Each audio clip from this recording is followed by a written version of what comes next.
എറണാകുളം കുണ്ടന്നൂരിൽ ഹോട്ടലിന് തീപിടിച്ചു. Empire Plaza ഹോട്ടലിനാണ് തീപിടിച്ചത്. ഫയർഫോഴ്സ് എത്തി തീ അണയ്ക്കാൻ ശ്രമിക്കുന്നു.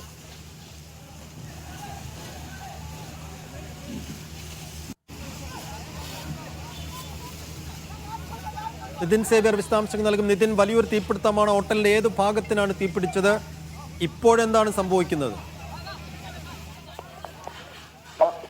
കുണ്ടന്നൂരിലുള്ള എംപയർ പ്ലാസ ഹോട്ടലിലാണ് രാത്രി 11 മണിയോടെ വലിയ തോതിലുള്ള തീപിടുത്തമുണ്ടായത്. ഹോട്ടൽ ഏകദേശം പൂർണ്ണമായും കത്തി നശിച്ചിട്ടുണ്ട് എന്നാണ് നമുക്കിപ്പോൾ മനസ്സിലാകുന്നത്. ഈ ഹോട്ടലിൽ ധാരാളം താമസക്കാരുണ്ടായിരുന്നു. ഫയർഫോഴ്സിന്റെ 4 യൂണിറ്റാണ് ഇവിടെ തീ പൂർണ്ണമായും അണയ്ക്കാൻ ശ്രമിച്ചത്. ഇപ്പോൾ ഏകദേശം തീ പൂർണ്ണമായും അണയ്ക്കാൻ സാധിച്ചിട്ടുണ്ട് എന്നാണ് ഫയർഫോഴ്സിൽ നിന്നും നമുക്കറിയാൻ സാധിക്കുന്നത്. അടുക്കള ഭാഗത്ത് നിന്നാണ് ഈ തീ ഉയർന്നത്. ഈ ഹോട്ടലിന്റെ ഏറ്റവും താഴെയുള്ള നിലയിലെ മുൻവശത്ത് തന്നെയാണ് ഈ ഹോട്ടൽ പ്രവർത്തിക്കുന്നത്. ഈ അടുക്കള ഭാഗം പ്രവർത്തിക്കുന്നത്. അവിടെ നിന്നുമാണ് ഈ വലിയ തോതിലുള്ള തീ തുടക്കത്തിൽ ഉയർന്നത്. പിന്നീട് ഇത് ഹോട്ടലില് മുഴുവനായി വ്യാപിക്കുകയായിരുന്നു.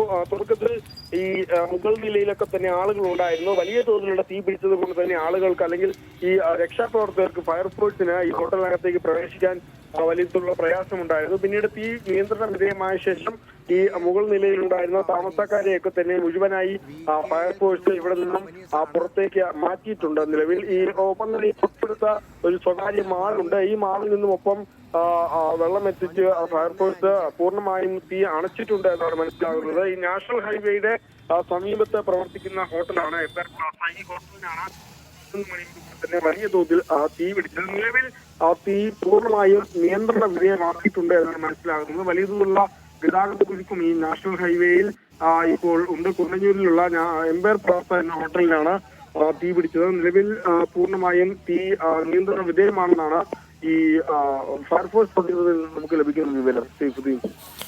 തീ ഇപ്പോൾ നിയന്ത്രണ വിധേയമാണെങ്കിലും ഹോട്ടലിന്റെ ഒരു ഭാഗം പൂർണ്ണമായും കത്തി നശിച്ചു എന്ന വിവരങ്ങൾ കൂടിയാണ് പുറത്തു വരുന്നത്. വിശദാംശങ്ങൾ നൽകിയത് നിതിൻ സേവ്യർ.